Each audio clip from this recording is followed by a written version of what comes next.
Welcome back, ladies and gentlemen. We are here tonight for a Star Wars Andor Season 2 Roundtable review in a different style than we've ever reviewed anything before. It's going to be really as free-for-all as it gets, and we're not going to be discussing things linear.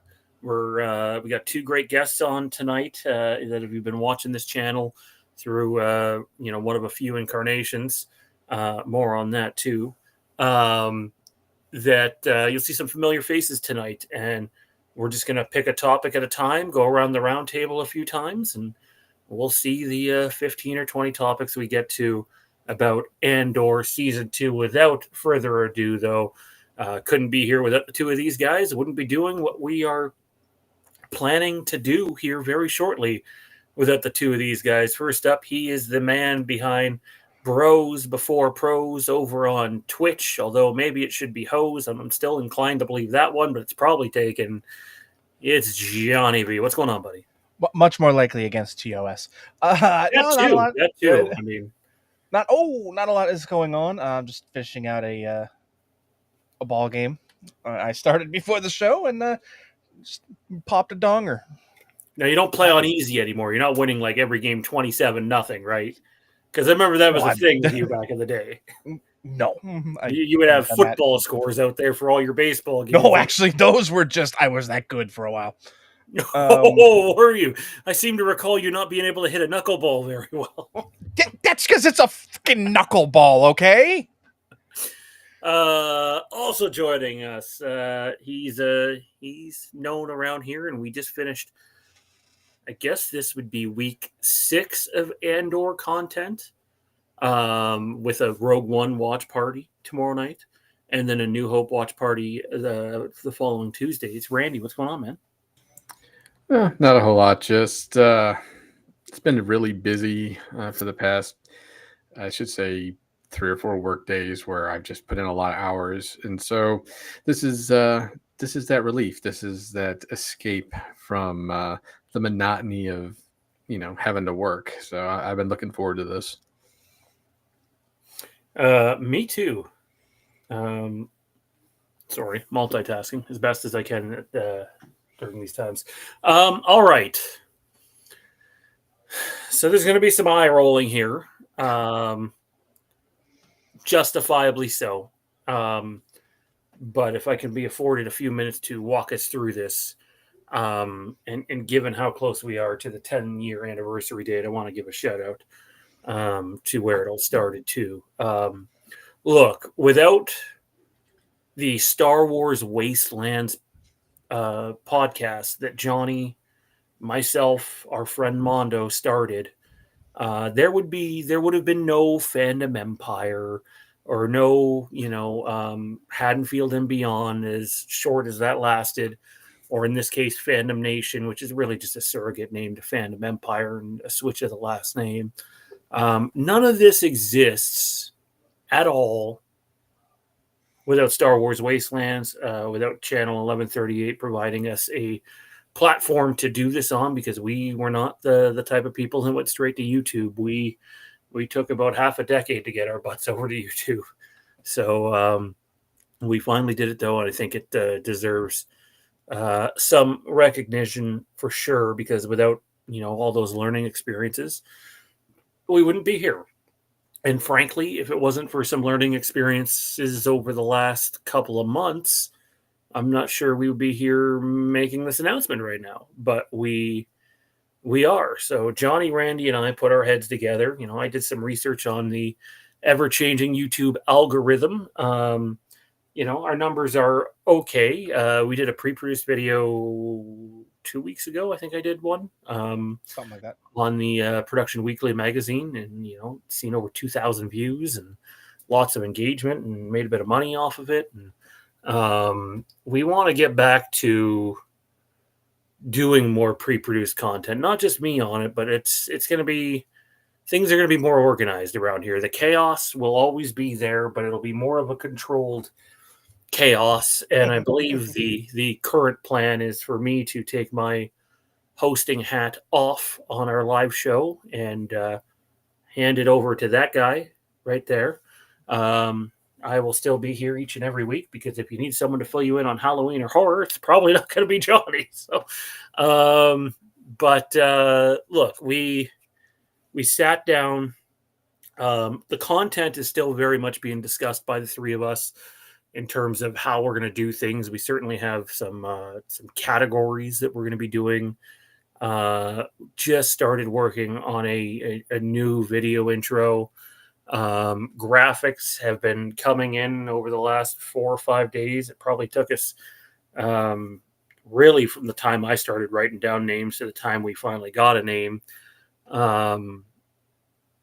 It was, at least a week. And then you realize that, hey, when you want to do this with other people, you want to be as on the same page as you possibly can. And sometimes you struggle to do that at times. And everybody has a want or a need or something they want to try to get. My back is itchy as fuck. I got a mosquito bite on it and it sucks. TMI, I know. But look, in general, what's going to happen here is we're still going to cover horror on the channel. And in fact, a lot of that Halloween content that was pre-produced waiting to be edited, some of it I cannot release just because there's a person that's no longer on this channel, and I don't need to be getting into the, do I have that person's rights to post an old video of them or not? So a lot of it's being repurposed, and you'll see a lot of the taking shape-esque videos appearing on the channel over the summer. And to give you a little peek behind the curtain, sometimes you just got to go to the horse's mouth to get some more content out of that. And not ready to make an announcement on that yet, but read into it what you will if you followed interviews on this channel from the past. But look, we do want to have more of a focus on our Star Wars content.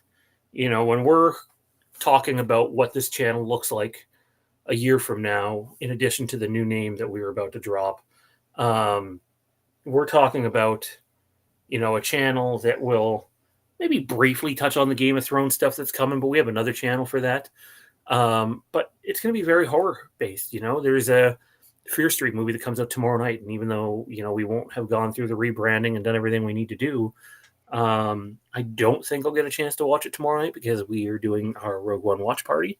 But my goal is to watch it Thursday and then have a review out by the beginning of next week. So, and trailer reactions, we're going to do our best to, not just me, but for all of us to do some reactions to things. And there might even be new shows that pop up on the channel. It's kind of a widespread thing, pre-produced content, a new live show, which, I'm sure the start time will be scattered just based on schedule, but Tuesday nights is the plan. I guess without further ado, here it is. Multi-meaning behind it, happy accident with the logo. The channel is rebranding tentatively in 2 weeks from tonight to The Mask of Fear. Multi-meaning behind it. I mean, it doesn't take much to let anyone know The Mask of Fear can basically represent any horror movie or slasher that wears a mask. It also represents superhero movies, which, they're not all superheroes. 3 movies that we're covering in the month of July are Jurassic World, we're covering Fantastic Four, we're covering Superman to some extent. So the mask, obviously lends itself to it, lends itself to Star Wars, not just in terms of masked characters, but obviously with Andor wrapping up, one of the key quotes coming out of that series was, and I don't have the whole quote in front of me, but we are doing something with that quote regarding the intro, and you'll be able to see that soon enough, hopefully, is Nemec's quote from season 1 that they replay at the end of season 2. And he has that fine quote, oppression is the mask of fear. There's also a Star Wars novel that just came out. The first one in, I believe the series is called Reign of the Empire. I think Tommy's currently listening to it right now. I've already finished it. It's kind of it's a precursor to Andor that happens just after Revenge of the Sith. I know that's kind of out there. But the first book is also titled The Mask of Fear, and we thought The Mask of Fear, considering how limited we were with our options and trying to get something that represents everything, was a good representation of what we wanted to do. And shout out to my 5-year-old who picked up the dinosaur claw marks to go behind the logo, because let me tell you, we were having, or at least I was having, a hell of a time trying to work with a prior design that I thought was satisfying, and this one actually came out quite nice. Before we go any further, I just want to give a shout, or give the table over to Johnny, who's going to be the host of the Mask of Fear, whether we call it a live show or a podcast. The goal is for it to be available on podcast networks, obviously. But Johnny, maybe speak a little bit about this this change that we're going through. Well, it's like you said, it's sometimes you have to make changes, and I know that there are definitely, like you said, there are people who are going to be sitting there like, oh, you just did this a few months ago. We did, but if we're all honest, that was sort of a hastily, quickly thrown together change that was necessitated by things really beyond our control. So we never really had that sort of, I don't want to say ownership and investment, because we did, but we didn't have that full stamp of us on it. We just sort of took the names we'd used in the past and just tried to make something new out of it. And as we've come to learn, you can only reshape the same clay so many times before you run out of material. So we decided to add new stuff to it. That's why you'll see no mention of fandom. We threw that name to the sideline. We've used it too many times in too many iterations that we needed something new. We needed something fresh, and this is what we came up with. We spent a lot of time spitballing names back and forth, and it was a good solid few days, just whittling down from what started out Sean sending a list of, I want to say, 10 to 15 names, to Randy and I adding names to it, to The funny part is this name wasn't even on the list to begin. Not even remotely. I threw out a suggestion about halfway through the process that morphed into this idea, but I mean, that's the nature of creativity. Somebody says something and it's like, well, that's cool, but what about this? And that's, how you end up where we are. And we came to the name that we like, that, like Sean said, it represents everything we talk about, everything we cover here on this channel, Star Wars, wrestling, comic book, movies, horror, even video games. It encompasses a little bit of everything in such a way that it just felt right.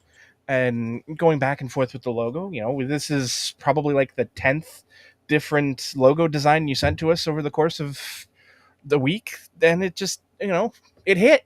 You see something you like, and it's like, oh, that, I like this. This looks good, and the colors, and it's just, like we said, it's when you need change, and this was a change we needed. We are all, we're all behind the train. We're all moving forward and enjoying it, and moving into different roles and reshuffling the decks and getting the content the way we want it to be is just, it's just necessary sometimes. And hopefully this is the last change we have to make for a very long time. But as with all things, the wheels of time are ever turning, and who knows what the future holds. But hopefully the future holds strong, steady growth and prosperity with a wonderful new name. Yeah, it's important to, you can put lipstick on a pig. At the end of the day, it's still a pig. No, there's definitely going to be a change coming to the way that we do content, the way that you see it go up on the channel, shorts, pre-produced content. This is me after averting a health issue. This was already in the beginning stages before that, but really wanting to give it my all, and our all, because at the end of the day, the reason for the change ultimately comes down to this. And we talked to you guys a little bit about it before in the past. That is, look, you see, and you're about to see two other people here momentarily, but there's Johnny, Randy, myself, and I want Randy to be able to put in his 2 cents. But Fandom Empire was a group activity that was created. FandomNation had a chance to do this other thing that we were playing on the Nation name for, and ultimately some things came up, nothing bad, but just someone's schedule wasn't able to open up as much as they originally thought, and that sort of took things in a different direction. This is very much a Randy, Sean, and Johnny project. That's not to take ownership away from anyone else. That's not to say that there's not going to be anybody else helping out on Facebook groups, or if a Discord comes of it. One of the things that we've talked about a little bit, anyways, is we've all kind of had our passion reignited a little bit for Star Wars, and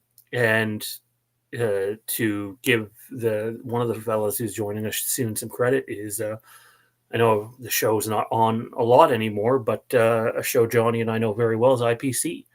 And I think we always wanted to try to transition into a little bit more of that style of show that covers a little bit of everything pop culture.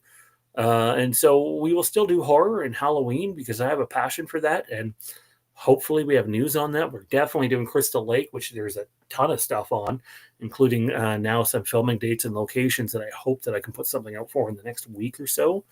Although they do contradict some other people's reports on them. So we'll see what happens there. We have 2 Avengers movies coming up, fellas. We got 2 Star Wars movies coming up, multiple Star Wars series, blockbuster summer of films, multiple horror series coming out. Welcome to Derry, Crystal Lake, Halloween, if it ever gets his ass off the ground. So while horror will still be a presence on this channel, we definitely wanted to transition a bit more to, hey, we're here to sort of do everything. If Johnny and Randy decide they want to do a wrestling show that doesn't involve me, or maybe he's like an AEW review show, not saying that they've talked about that, but the floor is going to be there for people to have their own shows on the channel again for the first time in years. So, the 2 that come to mind is IPC was here for about a year, and we had the Rick and Morty fan show for a couple of years as well. So don't be surprised if you see stuff like that pop up on the channel from various different people. But at its core, it's the 3 of us that made this decision. And that doesn't mean you're not going to see any of the old guys pop back up. You definitely will. But in terms of the people driving the bus and the people that have the most availability to do this, I think it was important that what we're doing represents what the 3 of us all want. Randy? Yeah, it's definitely going to be something that is more collaborative between the 3 of us than I think we've really done in the past. I know this, I'm only been at this for, I think it's about a couple of years now. And I've noticed that we've done everything we can to try to make everything work as best we can. And at the end of the day, we had to change with we had to change with the times. We had to make something that not only spoke to us as individuals, but us as a group. And I feel like this is really going to be the best opportunity for us to do that. Hopefully, I've got some ideas clanging around in my head for, just solo videos here and there. Obviously collaborative stuff as well. I think that'd be kind of a neat idea for Johnny and I to have a little wrestling show if he's up for that at some point. But ultimately, change is good. It's we don't want to get stagnant, and obviously anything that anybody has, any suggestions or comments or likes, dislikes, whatever, obviously we're going to read them and we'll take them into consideration as well, just because it's not just for us, it's for you too. We want to make sure that you're having fun with it, that you're engaging with us, and we're engaging with you. And hopefully we can, as a community, we can all create something really special here that's going to last for a long time.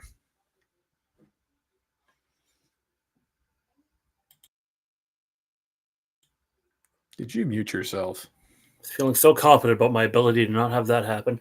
As I said off the beginning, we're almost 10 years to the day we launched Star Wars Wastelands, which I think IPC is turning 10. I think it's 10 or 11. Without further ado, though, let's get someone in here that we haven't seen in a while. Him and I just haven't been able to get schedules working. A lot of it, me and just not being able to be available. And obviously he's super busy and super successful. Joining us for the first time in a while. I don't know if we're going to fight tonight. We might. I don't know. We'll see what he thinks of Andor. It's the man behind ZAP Productions, Mr. Zach Arnold. Wow, Oh, I am. buddy. Can you guys Oh hear me? God, Okay. he showed up wearing a Star Trek shirt. Yeah, Oh, but this is already going south. look at the font though. Uh, Yeah. trying to be clever. I'm a lot more whitewashed than I thought this light was going to make me. Sorry about that. Dude, it has been a long time coming, and I'm really excited to be here. So thank you for the invite. I'm glad that our schedules finally aligned. I'm excited. We're excited to have you, man. Were you going to say something? I was gonna say, just going back to the issue, isn't saying ZAP Productions sort of like saying Major League Baseball, baseball? No, I said Or it. ATM Oh, no, machine. that was on me. So, The most common one I get is ATM machine. Hello, the M in ATM is machine. Yeah, that's a. Yeah, happens a good bit. But on that note, very pleased to announce that all of the paperwork has finally been finalized. I had been doing stuff just under intellectual property and as an independent contractor, but as of this week, I officially have my LLC in the state of Texas. So Zach Arnold Nice. Productions is an official business, which is nice. I pretty don't cool. have my applause button, so I can't give you that. Settled for the real thing.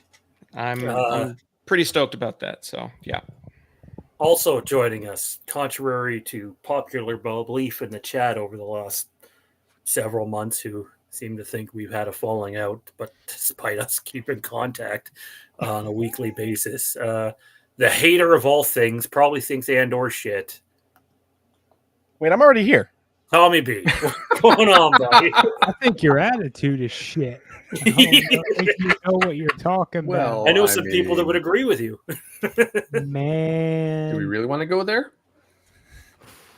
Nah, let's not touch that one. Filipa Poll. I'm hanging in there, man. I was happy to be on for the first Andor show. Happy to, well, I guess not really close it out since there's a Rogue One watch along, other stuff coming along, but Rogue One tomorrow, A New Hope next week. We're excited. kind of a recap review. Series was good. Looking forward to diving into it. All right, so the way this is going to work, I don't think we've reviewed anything this way before. But I didn't even know if I was going to have internet tonight because we were without it the majority of the day. Is we're going to go around the round table and we're going to go clockwise. And if we'll start with the top far left, we'll get to go first. Oh, and shit. Let's reorganize. Is this a cussing podcast? Am I allowed to say that? Yeah, for sure. You have met us, right? Do you think that we could manage to keep this as a non-cussing show? No, we're friends with Mondo. Come on. I never assume anymore. I've been in like baseball mode where you want to say stuff and you can't, even though you know that the umpire's making a shit call. You can't say that was a shit call. And so, but that always leads to colorful and fun ways to say shit. Oh yes, we definitely have a history of that. Colorful commentary instead of color commentary. Yes, that's been our MO for a while. Yeah, for sure. So the way this is going to work is Zach's going to go first, and he can bring us to any topic, whether it's on screen, behind the scenes, writing, production, the end result, whatever, acting, anything he can think of regarding Andor 2. He can bring a topic to the table. You'll get it out of the system. We'll all talk about it, and then we'll move on to Tommy's topic. And the goal is to go around this table 3 or 4 times. If people have to bow out for the night, that's fine too. But at least this way, it's not done in a linear fashion. And if there's something that you really want to get to, you're going to have the opportunity to do it. So without further ado, after 4 weeks of an incredible critical success and now a rating success, thankfully, Andor season 2 has wrapped, fellas. It's kind of wish it wasn't 4 weeks. Zach, take us away. Yeah, that's probably a good launching off point for me, anyways. Is just the structure. The structure of this second season was very different than the way that the first season was constructed, and honestly, it's different from just about any other way that I have seen stuff get released to a streaming platform. And I personally did not care for it. I thought it was too much to try to keep up with at each release point. And I know that they were intending for it to be kind of like, watching one small arc and then watch another small arc and then watch another small arc. Like I understood the idea behind it, but I did not feel like the execution was there. If you're going to drop 3 episodes, then just stitch it together and release a fucking movie. Like, just be done with it. And if you want this story to all be in one, then drop it all as one. Don't don't break it up the way that you did. And I found it very, very hard to stay caught up, and that's part of the reason why I wasn't really available for any of the previous Andor discussions on the channel, was because I literally could not keep up. I could not watch the episodes in time for when the scheduled reviews were on this channel, or trying to get schedules to line up with myself and Ben for our channel. Um, it was too much, and then simultaneously not enough to have all of this stuff wrapped up in 1 month's time after 2 years of anticipation. Like, I did not agree with the structure of this season, and it ended up affecting my perception of the content because of the way that they were asking me to consume it. Yeah, I mean, I can't disagree with any of that. I might love this show, and I'm having a harder time placing where this belongs in my ranking of Star Wars. Like, if you were to, I'm talking if you put it all of Andor together and treat it as its own property. Mm-hmm. It's towards the top. It's probably top 3 for me. But I don't know where. I'm really struggling with this, and I do think the way that we were forced to consume it was not ideal. The only thing I can even think of close to this, and Tommy might be able to speak to this a bit, is that Spider-Man animated show that came out right before Daredevil, because it went that Spider-Man animated show, Daredevil, Andor. Daredevil had, I believe, just a normal release other than week 1, which had 2 episodes. And then the Spider-Man one was like 3 one week, 2 the next week, 3 the next week, then 2 more to end or something like that. And I guess that's okay for an animated show where the episodes are clocking in at 27 minutes. Hey, and I'm runtime guy. Okay, the one thing Andor does right is their episodes have time to breathe. But when you don't get to breathe while consuming it, it's very difficult. It's a big ask to ask someone to keep up with, essentially a 2-hour and 40-minute movie every single week. And even I struggled with it.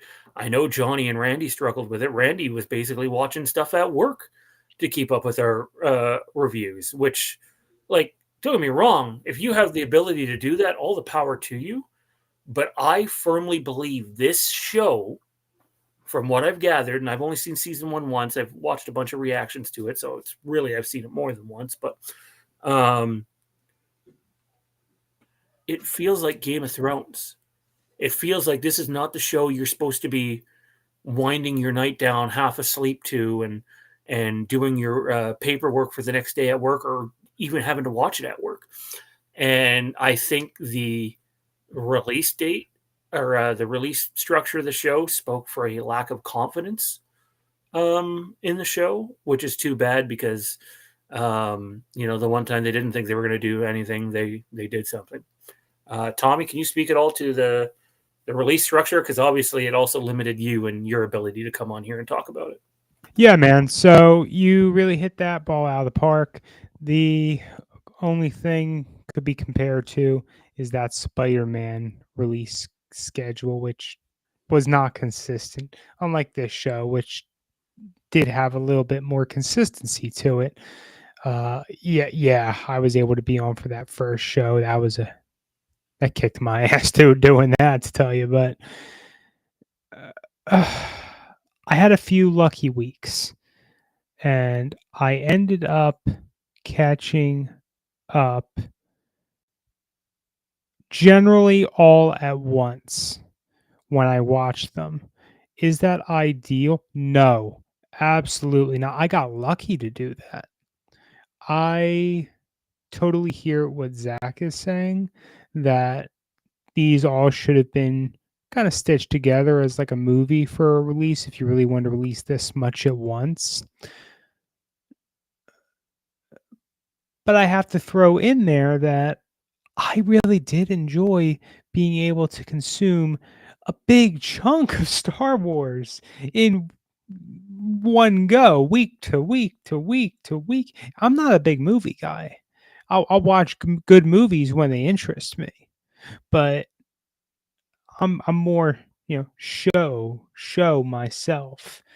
And there's that part of me that's still hesitant in the back of my mind. That's why didn't we get this episode 1 week, episode 2 another week, episode 3 another week, or give them 2 a week. 2 a week. I mean, then we would have got a little bit of extra time out of it. But it was just too much. It was too much for the fans to keep up with, and if they I haven't thought of it in relation to a confidence thing, but I can see why that would be the case. What can you do, right? It's another one of those projects that too little, too late. Yeah, I think it is a confidence thing because, like, if you really look at these episodes, like you can name the big blockbuster episodes off the top of your head. Some might argue 3 and 6 are in there, but for me, you're looking at 8, 9, 10, and arguably 11, 12. But if you got to sit through 7 weeks of buildup to get to your 8, 9, 10, 11, 12, how many viewers are you losing in that time? That's the only devil's advocate I'd put to them. But I'm with Zach on this one. I might love the show, but the release schedule sucked. Anyone else want to jump in on this? I mean, it was definitely difficult to keep up with some of that stuff, I admit. However, I didn't mind having like a focused arc per se. The release stuff, yes, annoying, frustrating, made it harder to really kind of pay attention to some of the finer details that we tend to always try to focus on, especially with something like Andor. But also the idea of just getting like having a cohesive arc where almost like you're watching, say, an anime or something like that, where everything is broken up into specific arcs. Uh, and that part, because I'm a huge fan of anime, really kind of spoke to me as like, yes, I can dig this, but also I see where you guys are coming from as well. Of just taking, instead of having 3 episodes, let's just have one big movie. And it's interesting when you think about it, because I think they were roughly anywhere from about 2 to 2.5 hours per arc. And when you think about that and you go back to some of the previous stuff we've gotten, I mean, you're talking about almost the entire season of The Acolyte is one arc in Andor. So they took the time to try to give us as much as they could, even if it was condensed into a 3 episode arc. And honestly, I I think this is the only series that this would have worked with. To be honest, I don't think we're going to see that with other series moving forward. Thank God. I hope you're right on that. I also hope, though, that we're not talking about a quality dip from Andor to the Acolyte in future series, but we may, in fact, be doing that. Johnny, Well, did you have anything you wanted to add? I think the opposite. I actually really liked it. Because and I can certainly understand from like our perspective, yeah, it was hard. Because we're doing it in a creating content perspective, where if we're not first, we're last. So we have to consume it voraciously, quickly, as fast as we can, and get content as fast as we can in order to stay relevant. So yeah, it was harder from that perspective, but for the average viewer who could space those 3 episodes out over the week, I don't know. I don't have an issue with it. You know, you can watch an episode a day over the course of a week. That's not an issue to me. Like So let me ask you a question, though. I'll counter you on that one. okay. I know what you got spoiled about, and Mhm. you had seen that picture before you had even seen 10 or 11. I did. that's a bit of a problem in my opinion. Like, I got spoiled for something that I thought was happening in week 3. I mean, the one thing happened, but ended up happening in week 4, and we were spoiled by idiots that get screeners that have their name faded out in the middle of it, posting a screenshot of Dedra about to gun down Luthen in the shop. I mean, that's the nature of social media. You know, that's the unfortunate risk in anything. You know, we get movie spoilers months, sometimes even years in advance. You know, I'm already seeing spoilers for the Avengers movie, like for locations and casts and people, and it's like, okay, I'd rather not know this, but it's the nature of social media. So unless I'm gonna, excommunicate myself from all social media, which, don't get me wrong, is a very appetizing prospect sometimes, but it's the nature of the modern media. Like even television. I myself, my mom, and I, not every week we watch 911. It's one of those shows we watch every week. I knew they were killing the main character 2 months before they did it because of the way they filmed it. Like, and they never announced it. It was never public, but because of the way they filmed it, it was a known entity for me. So yeah, like, it sucks. I hate it, but it is the inherent nature of social media that spoilers are going to exist. You're going to see them whether you like it or not sometimes. And it sucks. Like, don't get me wrong, the people who do it intentionally to piss on other people's enjoyments are the scum I wipe off the bottom of my shoe. But, it's the nature of the beast. And, for people who can sit down and enjoy this, the families who've been watching Star Wars together since the duration, who aren't on social media, are watching these episodes and enjoying them, as evidenced by the numbers. Like, that's the thing we have to take into this, is those numbers. Let's be honest. If I'm going to say this right now with 100%, if they had used this drop schedule for season 1, I would have stayed with it at least through the end, because the 3rd episode was good enough to keep me coming back, where the first 2 episodes were shit. And that was a double. Like, if that had been a 1 week to 2 week, I would have stopped after week 1. I would have just said, you know what? This was just crap. I'm not even going to watch next week. And, like, I don't want to say there were episodes in season 2 that might have had that same effect for people, but, watching week to week for a series like this, I've always been a fan of the binge, the watch at your own leisure method of streaming television. Watch when you can, where you can, and how you can. And if that means, I'm watching 10 minutes of an episode while I take a crap in the middle of the workday, so be it. I have that privilege. I can do that. But, I prefer that to structured weekly, this time in this place, you have to be there or you'll never see it. Like, that's the nature of television when we were younger. If you missed an episode, if somebody didn't have a VCR that happened to record it, you weren't seeing it again until that episode was in reruns. And that might not be for, a year or more in some instances. So, like, I much prefer now to then, and dropping 3 episodes or a whole season is my preferred, because it allows you to schedule and watch at your own pace. I like having that control. That's me. I can certainly understand why others don't like that. The people who feel like, if I'm not watching it as soon as it drops, I'm wasting my time.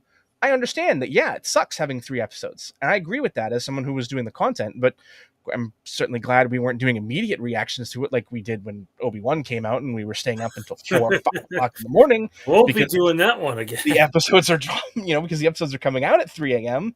Like, 9 p.m. on a Tuesday night, and you drop 3 episodes that, for the average person, has a week to watch before the next episode drops, is a perfectly acceptable release schedule to me. Like, yeah, maybe, but they could have edited them together. At the end of the day, I don't disagree with that stance. Like, if and they're going to do that, they're going to, right? Like, that's a thing that's being worked on.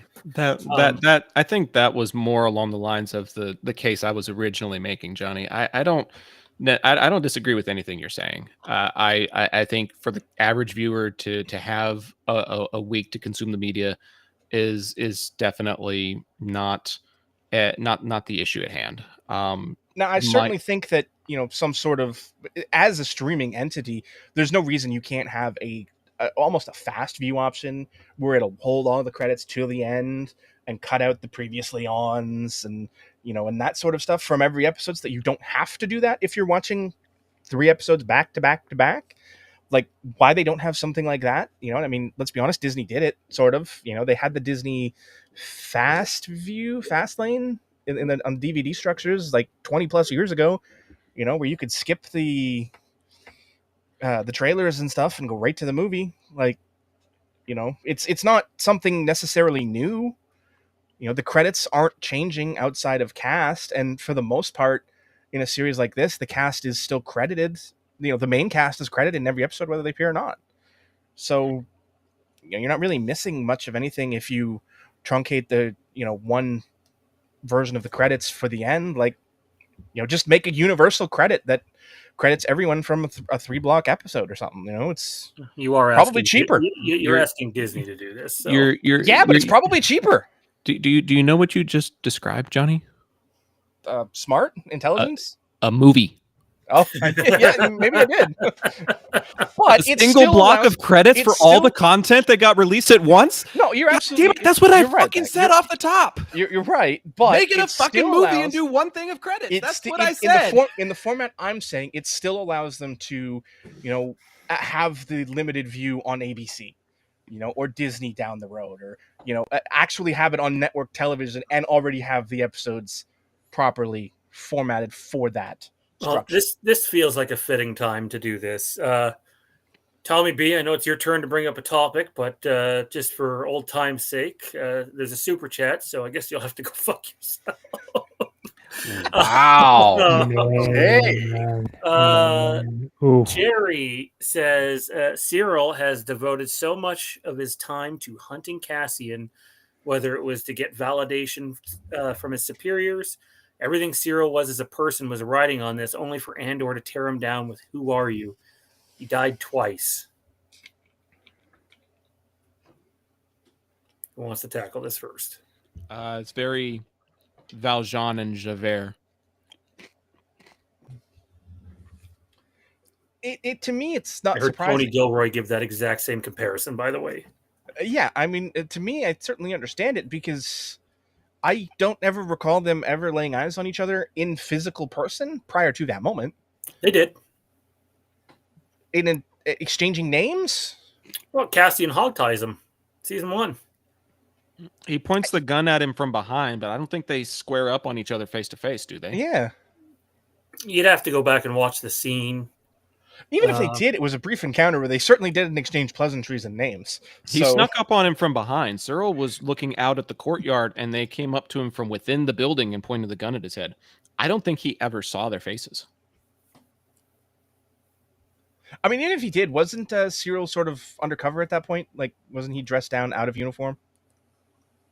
No, he was. No, that was when the police corps came to Ferrix. Was that when? Okay, I can remember if that was when when specifically hunting him on Ferrix.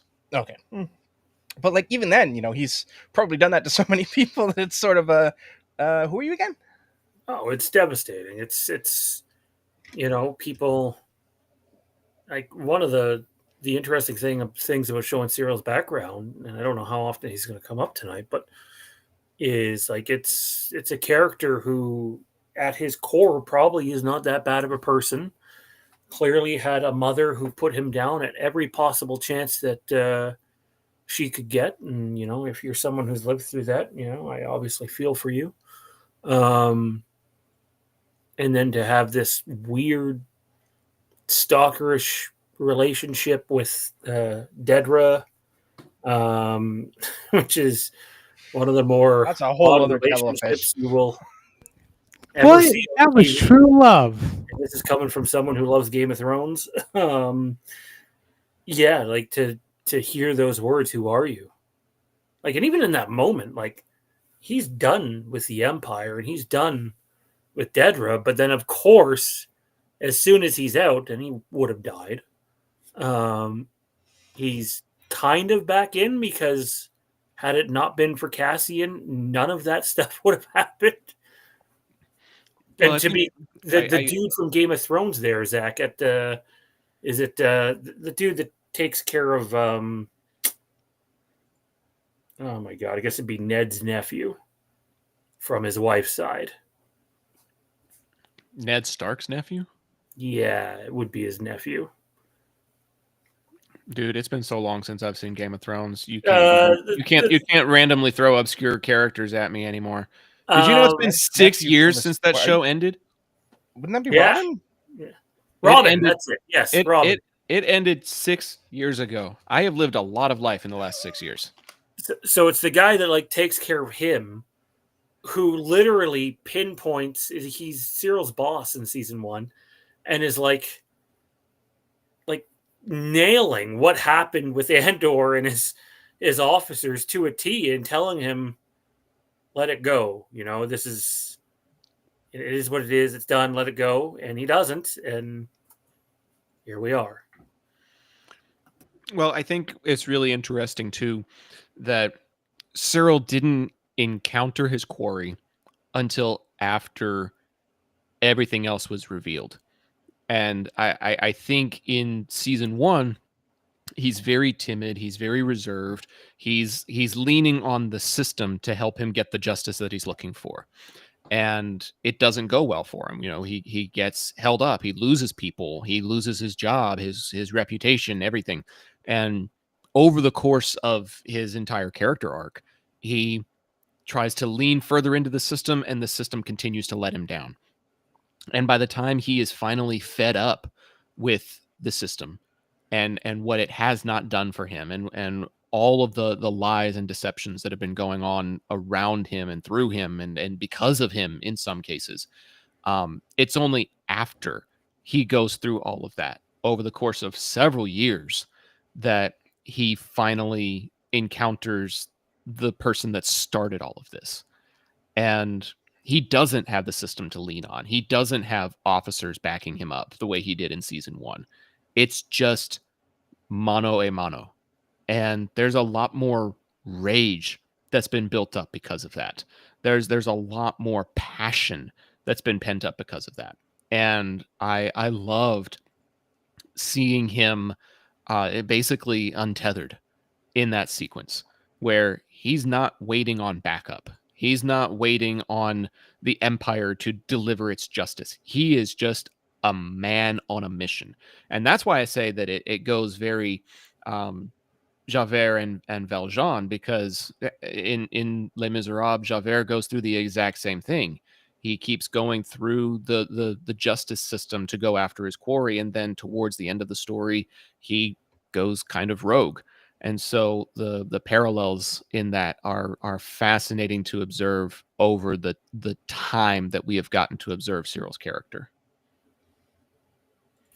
Yeah. One of the truly tragic things is like he's lowering his weapon too at the end, which is something Tony Gilroy, spoke about. But hey, you burn too many bridges and sometimes you get burned yourself. And that was, his case in this episode. I really appreciate the support as always, Jerry. I do need to get back to your last email, buddy. It's just crazy, as you've probably seen here off the get-go. TOMMI B, where are you taking us, buddy? So I think mine we can be brief with, honestly. Season 1, she definitely caught my attention, but I wasn't pulled as much as I was in season 2. Clea Marquis' character and her actress, who I've been seeing much more about with season 2, of course. Her name is Elizabeth Dulau. This is I hope you're going to tell the audience a massive detail here. I'm guessing you've learned it. Johnny Randy and I know. Is that going to be that this is basically her first big role? This is her first role, period. Well, it's not her first role, period. On screen? Oh, well, then they also got something else wrong in that article. Yeah. No, she did some minor roles, short films and stuff like that. First role of note, most likely, that would be season 1. Totally amazed. And I wish nothing but the best for her and her future career, ongoing career, if you will, because in many ways, she made season 2. she was definitely important in season 1, but in many ways she made season 2. Season 2 would not be what it was without her and her character. You know, I got much more invested in Clea than I would have thought from my viewing of season 1. So I was really appreciative of. What did you guys think? The character, the role in the story, the actress's portrayal of her overall. On an official front, Andor season 1 was the first thing that wasn't a short that she did that came out.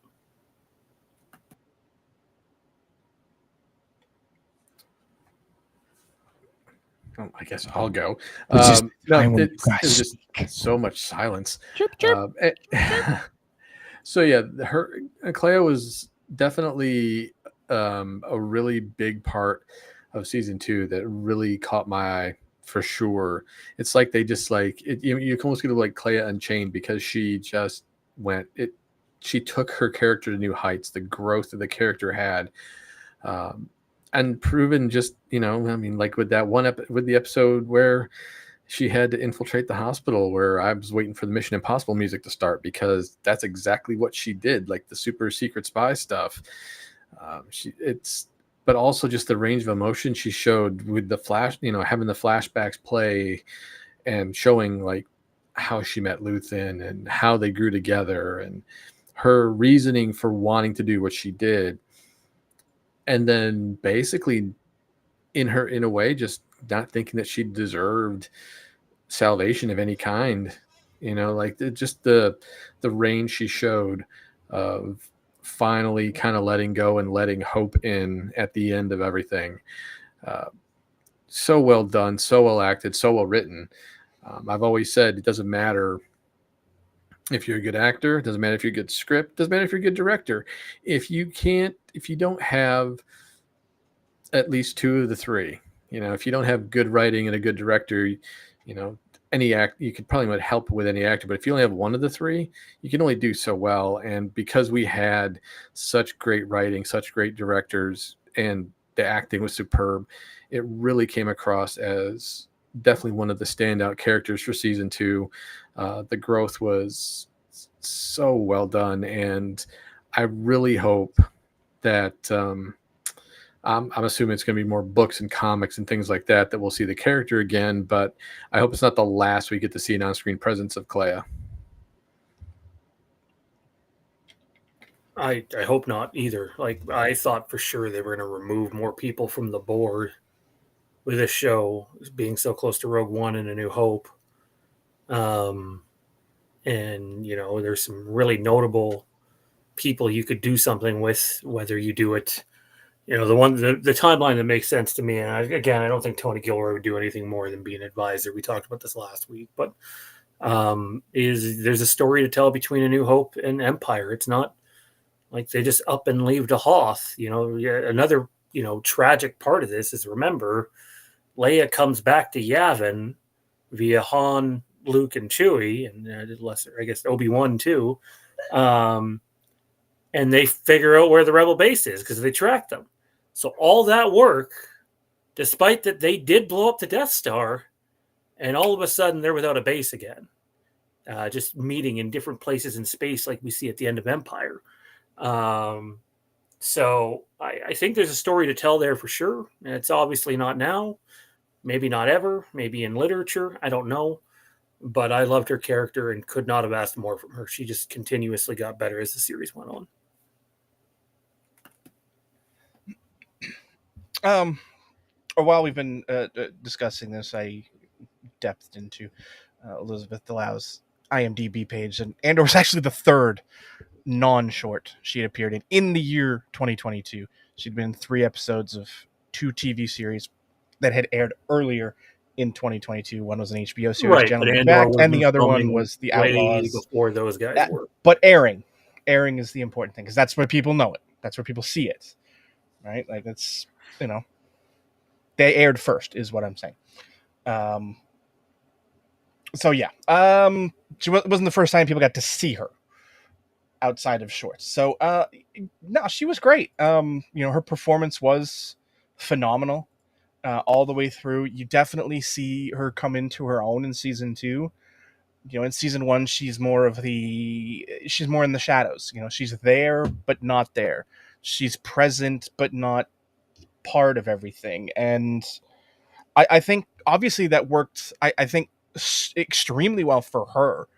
Both from a performance standpoint and just as being a young actress, fresh faced in the business, just getting to be part of something like this and learn and watch and see, and just be there while Stellan just chewed the material up and just had such an amazing performance himself that I'm confident that absolutely helped her from a skill perspective as well. Like, seeing the way she integrated, especially in that last arc, those last 3 episodes, where I would dare say they were her coming out party, to the world at large. And I am impressed. Like, and that's from a performance standpoint, they were impressive. You could feel all of the emotion when you were supposed to feel it. You could see it. And, the way she played both sides was just phenomenal. I loved it. I think she's got a great future, period. Even outside of Star Wars, I would certainly love the opportunity to see her again, but in what or where, I can't answer that for you. But, I hope to see more of her in something prominent. Well, I mean, I'll tell you right now, don't be shocked if she pops up in some sort of Game of Thrones content, because the crossover between those two shows is ridiculous. Zach, what do you think of her? I was about to say the gold standard used to be if you were a great actor, you would show up in a Game of Thrones episode, but that series has just really had a tankard reputation in the last few years, and that's not the norm anymore. In fact, I would dare say that it's more along the lines of Star Wars content that people are looking forward to seeing actors and actresses in now, or even certain other HBO series like The Last of Us or something. But the Game of Thrones franchise is not the gold standard it used to be anymore, in my opinion. There are great actors and actresses in it, but I don't feel like that's like the high bar anymore. That being said, I would like to see her in it. I think she would be really good as a Riverlands character, or possibly somebody from the North. Doesn't really fit the profile of people, in King's Landing quite as much, in my opinion. But I think she could still be a player. And part of it is presence. Part of it is gravitas. Part of it is being able to emote at the proper time for the proper reasons. She's one of the few that can go toe to toe with Stellan's Luthen and give you a compelling scene. I never felt like Lonnie was a good scene companion for Luthen.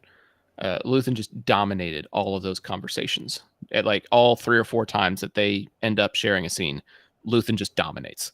But when it's he and Clea, particularly in season 2, they are equals. They are sparring partners. And for somebody who has relatively little acting chops compared to somebody like Stellan Skarsgård, to be able to match wits in a scene in that capacity is amazing. And I think episode 10, Make It Stop, is probably one of the top 2 episodes of the season, in my opinion. And part of it is because of how it's able to stand on its own. You don't need a story arc in order to have this hospital infiltration scene. And the flashbacks do enough to provide context of the story and what her particular motivation is in this given episode. And so I think 10 is a really strong episode just for that reason alone, and a lot of it is thanks to Dulau's performance. Yeah, absolutely, just wonderful. So, Tommy, I'm assuming you're the one that brought it up. I'll let you close it, man. I'm assuming you were thrilled with it. Yeah, man, absolutely. You know, it's Star Wars has this great big tradition of bringing in these actors with not much behind them, or some, but enough to really blow their names up publicly once they get into the role.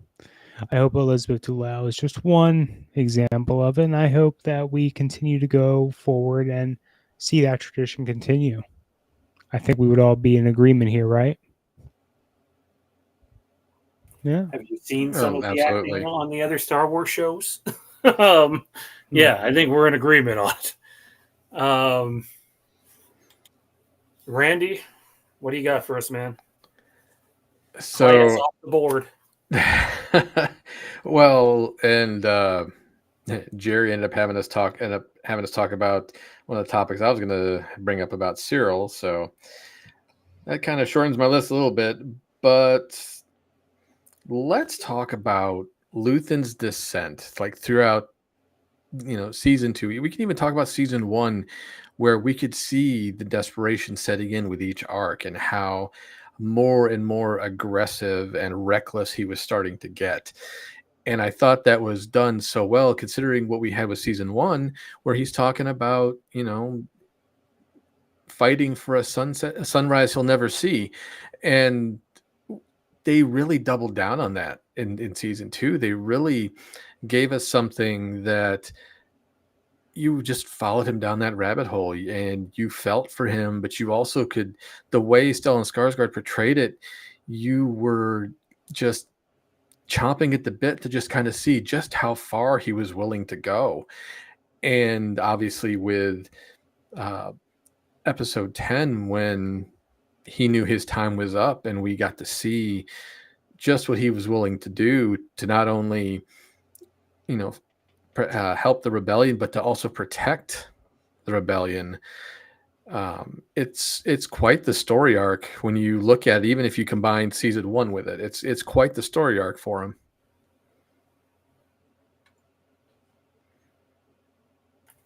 Yeah, I mean, it's hard for me to. Sorry, this freaking software is still glitchy.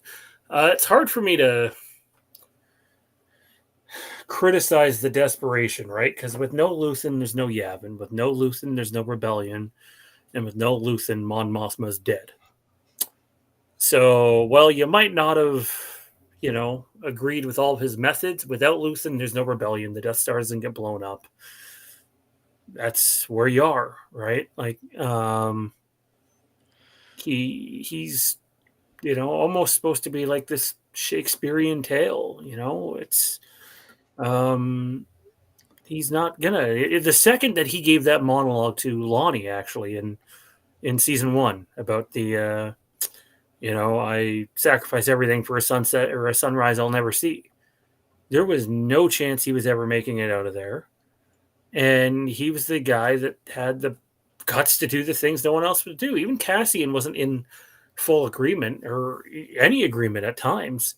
But when push came to shove at the end, he goes off on the rebels. And which is funny because, like, I'm remembering this part in Rogue One now. I know we're going to watch the movie tomorrow. But if you remember, Cassian doesn't go with Jyn to make her case for at the Roundtable. Doesn't go at all. He's not there.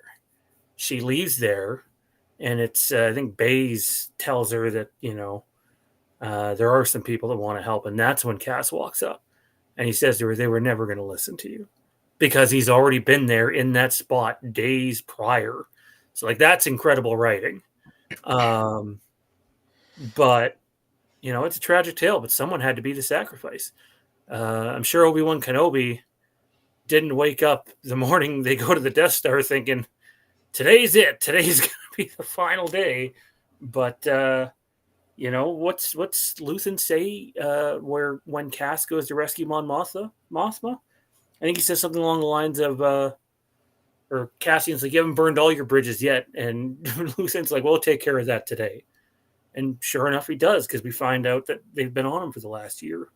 Zach, I haven't heard anything from you on Luthen. I don't think we talked too much about season 1 of Luthen either. So where do you fall in terms of his I don't want to say descent to madness because I don't think that's accurate, but his comfort zone changed. It's that age old story of the ends justifying the means.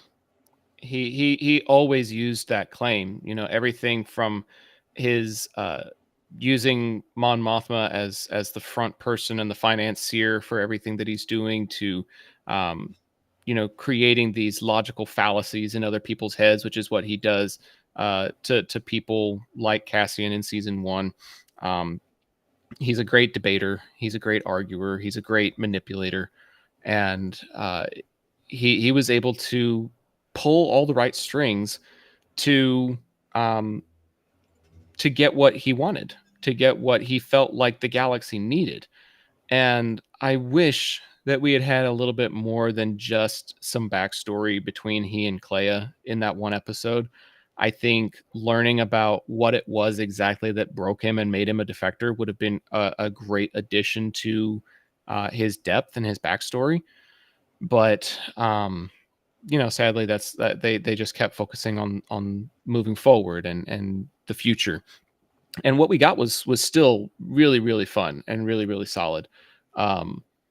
But I think him achieving all of these things in this extreme case really proved that the ends did justify the means. Everything that he did led to the New Republic, essentially. Like it led to stealing the Death Star plans. It led to blowing up the Death Star. It led to the rebellion. It led to the fall of the Emperor. Like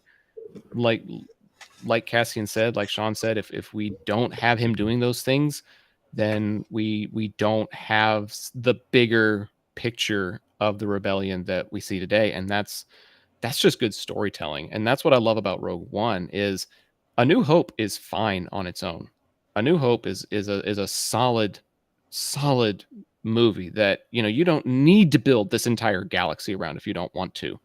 Like Lucas could have just released that one movie in 77 and it could have been like any other standalone sci-fi flick like 2001 A Space Odyssey or something like that. It would have just been its own science fiction film.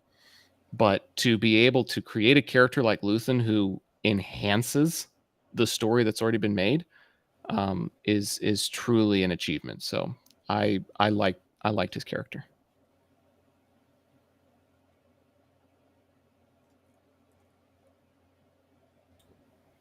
That may have been Tommy, more you want than to get on Luthen, buddy? may have been more than you were asking for. Sorry. No, it was good. So, one thing about Luthen, I'm not going to repeat everything we've just said, but now that I'm looking back on the guy in hindsight, there's kind of a comparability or some level of similarity in how Luthen is more of a renegade rebel to not to the extent that we see in Saul Guerrera, but he's definitely a lone wolf to an extent. And Saul's not a lone wolf. He's got the partisans with him, his crew, right? But he definitely does not march to the beat of the drum with the Alliance. And that's one of the really, really neat things about this series and how they portray the Rebel Alliance. You see that it was not for most of its early days just a unified force. Up through that point, they were very much aggravated at each other. A room full of people who really didn't like each other, and you get more of that if you go a little further into the canon before Andor. And I think that is not necessarily something that was planned out ahead of time. Just looking at all these characters and the extra canon material and how that was going to look, it just really paints an extra piece to appreciate about his character, that this guy who we had no previous resource for, ended up becoming such a major contributor to what would end up becoming the Rebel Alliance. It's, in a way, similar to how they ended up pulling out Star Killer in the Force Unleashed game. It's like, oh yeah, well, we had this guy here and he did these things, and that's what made all this possible. Yeah, they But serve the same purpose. we're going to talk about him ever again. No, you're right. They serve the same purpose in different ways. In Legends, Starkiller is the one that ignites the rebellion to come together, and in this, it's the same role, but done through different means, obviously. Johnny, did you have anything you wanted to add on Luthen?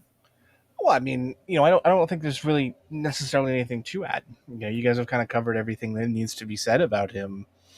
I think the only thing that really hasn't quite been mentioned is his ability to play on both sides of the coin for as long as he did.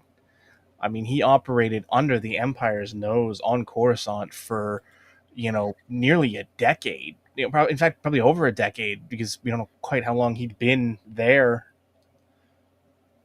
At purely on Coruscant, he operated under the Empire's nose successfully for at minimum a decade, and that is an accomplishment in and of itself.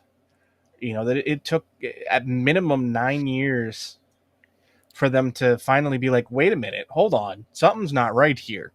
We need to look at this guy a little closer. I said it last week. I don't know what we were talking about, but the Imperial Empire might be bigger chokers than our Toronto Maple Leafs because, fuck the Leafs, by the way. Told you that was coming. Because Blue Stars. They worked 2 decades, more than 2 decades, as we discussed. This stuff was probably going on closer to the Phantom Menace to get this fucking thing built, to, have this, fascist regime come up in place that Palpatine's more concerned about figuring out how to live forever and has, all of his pawns in place. And in days, it's blown up. And then they rush job the second one. Guess what? Blown up before it's really ready. So, when you think about it, the ultimate failure of the Empire really is a massive choke job. Add on insult to injury with Luthen's hiding right under essentially all their nose in Coruscant, and Kenobi literally went to where Vader's from. So it is what it is, I guess. Pretty safe bet that he would never go there again, considering how much he hates sand, though. I mean, he hated sand that much before. Now he's in a suit with a whole bunch of intricate moving parts. Could you imagine getting sand in that suit? I mean, come on, guy. I don't like I get sand in my shorts. I'm about to say. And I'm not a android. Let's be real. It's not just that he hates sand that kept him off Tatooine as long as it did, but it certainly didn't hurt his odds there. Well, it also didn't help that Vader's suit was constantly keeping him in pain. So someone needs to do a short film, Vader, just on Tatooine. Go film it on some sandy beach or something. Cut out the water. He's just throwing a temper tantrum, having to walk through this. Does anybody here play Fortnite? I was about to suggest that I don't play it, but I've seen some of the videos of it. The videos of the Fortnite characters asking the AI Vader what his opinions are on sand are freaking hilarious. All right, I'll have to look that up on YouTube. They screwed up the lines, though, and that was just a shame. First they asked him to make a poem, and he did like a spoken word that didn't have any kind of verse to it. It was just spoken word poem. And then they're like, okay, now do it in the style of Dr. Seuss. And they ask AI Vader to do a poem about sand. A la Dr. The only one I've watched is the streamer getting Vader to say fuck. Yep, that one too. And they quickly patched that out. They quickly had to patch that one. Yep. Johnny, where are you taking us, man? We got to get this thing rolling. Oh man, where am I taking us? I am going to take us to Yavin 4 and just how quickly things changed on that planet from the first time we saw them in season 2 being just chaos and calamity, and a cell that can't even tie its own shoes, to being literally the at the time best kept secret in the rebellion, to being this super base that's Mon Mothma's hiding from the Empire on, and Bale's hiding out here before going back to Alderaan. Like, going from what was nothing to the heartbeat of the rebellion in what, 5 years? It just it's such a it shows the uptick in the rebellion's cohesion, that it went from literally it was like Endor, and had nothing going on in it, and was just gorillas and in trees, like, to being this sophisticated full-on rebel base that housed the heartbeat of the rebellion in such a quick time. Like, I'm impressed, that they went from one to the other as quickly as they did, and yeah. Well, yeah, to be that secret, and to be able to move that many supplies and create that kind of structure and hierarchy, and to have medical supplies, and to have entire squadrons of wings pulled together, to have people that are willing to take on managerial roles rather than just be spies and subterfuge. Like, there's an entire compound, an entire structure to it now, and it's really interesting to see the evolution of that, because like you said, it takes time, it takes effort, and to see something like what we saw in Aldani, where they're living basically in a camp in season 1, trying to hide from a city and society, to now creating their own, essentially. um it's an impressive transformation to see how much that rebellion has sparked over the past few years, and what people are truly willing to do about it. It's cool to see. No, I agree 100%. Obviously, different planets offering different ships and things of that nature, and learning to work together, because we saw that the council is still bickering and fighting amongst each other, but it seems to be a little bit more of a controlled chaos than they originally had. But ultimately, we see throughout the course of the movies eventually kind of what this all turns into, and even in some of this in the series, like say with Ahsoka, you get to see the New Republic and get to see how they've all come together as as the New Republic. So it's really cool to see just where it starts, how crazy it was, and how much infighting there was, which I know drove a lot of people nuts, because I know both Sean and Johnny both hated that when it came to the first 3 episodes, watching the little rebel cells having little spats between each other just because of for food and whatnot, which makes sense considering how unorganized they truly were. But as time goes on and the ideals become aligned, they finally decided, hey, this is what we need to do to work together to defeat a common goal. And I think that they did a really good job of doing that.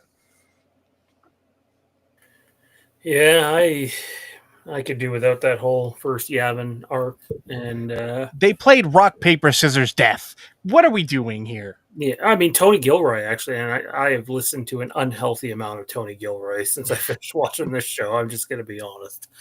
Could listen to that guy talk for hours. He basically said that, look, Cassian could not be with Bix and Brasso and Wilmont. He had to be elsewhere for that whole story to work. Interestingly enough, the part with the TIE fighter, arguably the best part of that first episode, or TIE Advanced, whatever it is, wasn't in the episode. it's the last thing they shot for the show. Because when Tony Gilroy would keep going back and looking at the dailies, and as the episode got pieced together, he's just like, we're really going to begin season 2 with a boring as fuck episode? He's like, no, we need to get some more money and add something in here. So, like, he's willing to be critical even of his own stuff. So I appreciate that. There's some people that will never be critical of their own thing, and which is why they think whatever they do is perfect, and it's why you get years of complacency and where we are today in a lot of fandoms. My turn, I guess. I won't lie, one of my topics got took, so I will send this thing to the Gorman Massacre. There we go. Somebody finally fucking did it. Thank you. I'd say we would have got there eventually, Zach. I know, but It was on my list. We made it through. I literally had a note to myself: do not say it in round 1 in case someone else wants to bring it up first, and to not just get to it too early. And then I listened to or like where we are and how long it took. I'm like, oh fuck it, the Gorman Massacre is happening, figuratively and literally, I guess. But what a like. You really have to get into the behind the scenes stuff to understand the task that was for them. And it actually reminded me a little bit of, some of how Miguel Sapochnik would approach his Game of Thrones episodes and, piecing them together. And like Tony Gilroy was doing a walkthrough of that, fellas. And he's like, they were trying to get like estimates on, like timing for the episode, because I guess Disney wanted them in a certain box, and Tony Gilroy basically said, "No, I'm not doing that.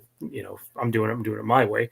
And his reasoning for that was he wanted to be on set and to figure out how long it would take for someone to go from point A to point B to try to get out of there, and how much time they had to get from when that sniper fires the first shot on his teammate to when we see Andor and Will witness the guy get chucked against the wall, which is just outside of the plaza. And like, so they walked it and they kept walking it and kept walking it. And he's like, the last thing we need is this taking too long and feeling like it should have been over much sooner. It's a hard episode to watch. Like, Zach and I have talked about a bunch of different movies over the years on various different shows. So have Johnny and I. I don't know if we ever talked about this one or not. I know it was always on the agenda to get to, but like, I think of a movie like Saving Private Ryan. That's a really hard movie for me to watch. I'm not saying it's a bad movie. I think it's a fantastic movie. I think the acting in it's tremendous. The sets, the score, the action. But it's not an easy watch. And for me, watching this play out in Star Wars, the closest thing we have to it's Order 66, which still very much feels like something out of a video game or, something more sci-fi. This felt more real to me and moved me. And like, for me, I'd love everybody when you give your thoughts on the Gorman Massacre to please include what was like the most emotional part for you, if you had any emotions whatsoever. For me, it's Wilman's girl on the radio calling out for help. Will anyone help us? We don't even know why this is happening. And Cassian's tearing up over it as he's driving away. And it's the hard part for me is it's so hard to just be like, well, this is a form of escapism, even though that's a go-to word for us for a decade now. To me, there's no escapism there, and maybe there shouldn't be, because that exact event has happened far too many times on this planet and will probably continue to happen somewhere on this planet long after any of the 5 of us exist anymore. But I give them all the credit in the world for doing what they did. It's still hard to watch. On a fun note, though, they did Terminator better than Terminator's done Terminator since Terminator 2. So I'll give them that. Zach, really curious to hear your take on this, man.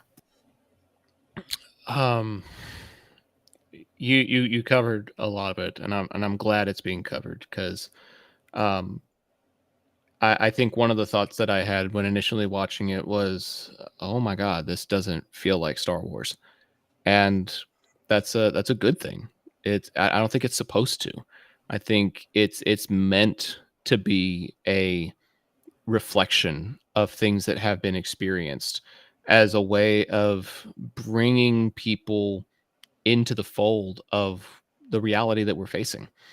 And so sometimes you do need a wake up from your escapism to experience something in a new light, in a new way. And Star Wars has always excelled at that. The the commentary from the original trilogy on certain wars that were taking place back then to the commentaries that are being made today. It's it's fascinating and it's insightful. And in this one, it was visceral. It was gritty. It was tough, and it was a nice change of pace. We go from a lot of sneaking around to a lot of action in a not fun way. Sometimes shooting scenes are fun. It's like, yeah, shoot the bad guys. But this one was like, oh no, the bad guys are shooting innocents. And to watch that, to experience that from several different people's point of view, um, great cinematography. I think the camera work and the cinematography of that episode in particular was a part of why it was so visceral, because it's very much in a first person, limited, omniscient point of view, where you are coming to understand things as Cyril is coming to understand them, the understanding as Cassian is coming to understand it.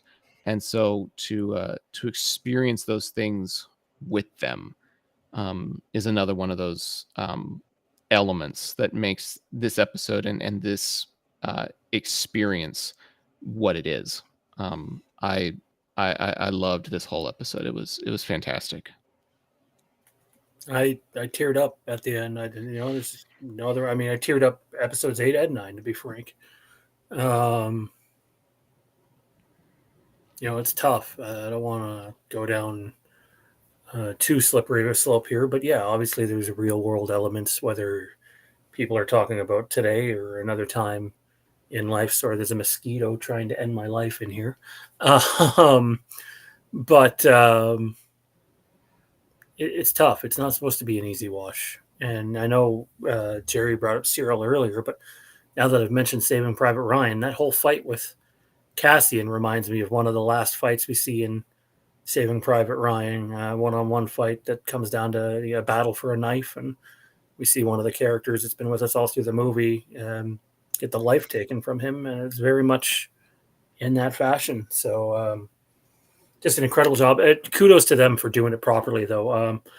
A lot of sets are designed to be three ways. You have your left, your right, and what's in front of you. And then you have everything behind you is where all your production stuff goes. Tony Gilroy was against that. He said, if we're doing this, we're doing it properly. We're building a full 360 set, and we will just pick up and move as we go, because they wanted to feel like they were in there with them rather than just sitting off on the sidelines.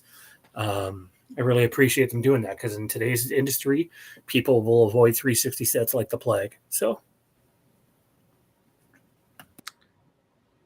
Yeah, this episode for me, it still sticks with me. It's almost as if, like, with the singing and the chanting, it was kind of because of the drone, because of just the tone of it all, you get that lull, and you just kind of start to just kind of lower your defenses a little bit, and then all of a sudden that shot rings out and it's game on. And one of the things that really kind of sticks with you is, like, once Cyril and just the whole entire panic of it all, everything, you just hear that loud ringing that you would hear, like, say, from a flashbang, or just like he's numb to, like, I won't say numb to it, but it's just like the shock to his system for the whole thing, and the look on his face, and just seeing the carnage happening before him, and the realization setting in, but it's just like that noise that I kind of have to feel like that's almost something that any normal person would go through. So to have that realism there of just kind of being lost in the moment to where you just stand there dumbfounded, really kind of just helped make the scene. But obviously to see innocents being gunned down, to see the K2 units come in and or KX units come in and just start tossing people around and showing just how serious the situation was, to the fight between Cassian and Cyril. It's like all of that brutality, all of that grittiness, all of that just in your face of just how realistic it really truly is in that respect, because that's probably how stuff went down. But it's just like, again, you're talking about like some of the emotional moments. The biggest one for me definitely is the same as Sean, probably as everybody, is just listening to the radio, cries for help, and no one's coming. Just the panic, the dread, the just not understanding what's going on, why it's happening. And for Cassian to be driving away and feeling for everything, all that emotion rushing up, rushing in. That's the one thing I'm going to give him credit for. Doesn't matter the scene. He does so well with just acting with his facial expressions and his eyes. Like you can feel the weight of everything that he's feeling with just the way that whole scene played out. And like Sean, I teared up through that because it was something so surreal and powerful that I can't help to think that I would feel the exact same way if I was able to escape from that situation. And that's really kind of like my biggest takeaway from all that. Yeah, I mean, it was a scene and moment in all of this that could have easily, been the opposite of what they wanted. It was such a high powered, intense event that, the potential for everything they were trying to portray to become too real, too, uh, uncomfortable. And in my opinion, I think it managed to strike that balance perfectly, where it made you reasonably uncomfortable because you were supposed to be. Like that was the whole point. And it managed to not become too real. It threaded that line, which was already so fine, I believe, perfectly. There was, such expectation and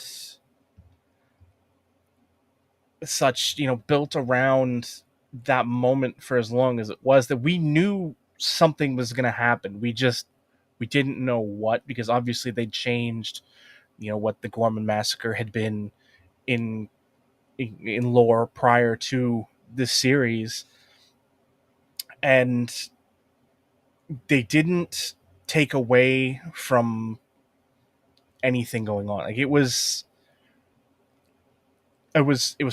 perfect. I don't want to say perfect, but it was damn near perfect. Everything they tried to achieve, I feel they accomplished, and that was, in my opinion, a nearly impossible task going in, and I feel they accomplished it almost perfectly. Everything in the moment, to seeing the characters and seeing the build up to it was so intense. Like you felt it coming, and I can't say enough good about it, because it had the potential to go so horribly wrong. From a storytelling perspective, from a from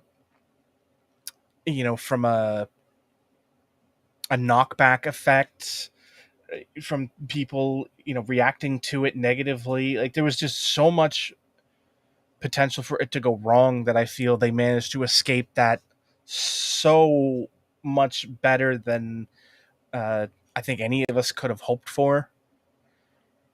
It's a cinematic masterpiece. I'll say that. You compared it to Saving Private Ryan, and I can't disagree with that. It was intense. It was emotional. It was everything you wanted it to be and more, and lived up to every bit of expectations that we all had going into it, and then surpassed them in most cases. So it's a scene that I think we will be talking about for a long time.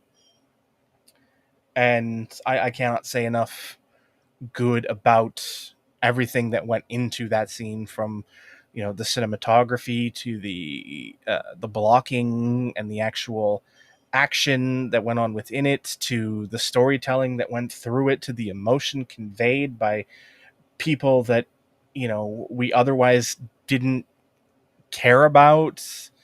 Just phenomenal, amazing, great work to everyone involved. Tommy, how did it hit you, buddy? I would say that it definitely was captivating.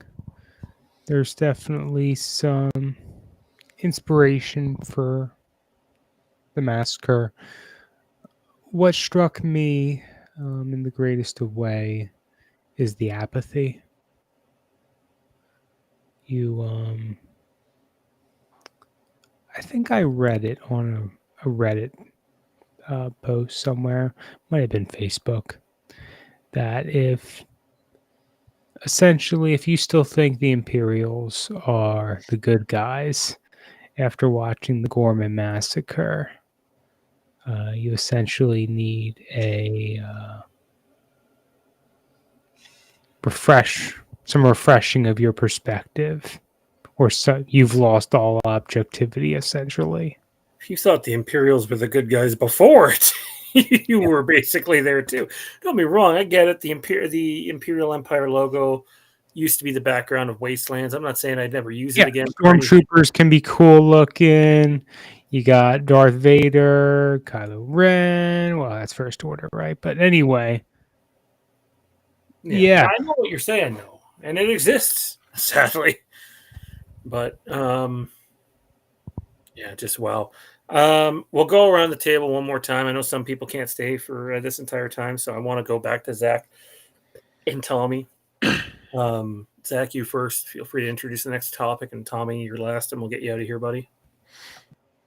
I think one of the other things that I wanted to make sure we touched on, and it's kind of funny considering the personnel here, and I know that this is just part of the rotation and the way things landed schedule-wise, but I got to give some props to the girl power in this show, because there are some amazing performances by some fantastic ladies. I mean, you take a look at Mon Mothma, you take a look at Bix, Clea, Dedra, Vel, Cinta, Drina, even Edie, the mom. They all have their moments. You may not always like their characters, you may not always like their conclusions. I thought Cinta's death was a little rushed, but the fact that she and Vel get to reconcile was a really cool thing for me. I'm glad that happened.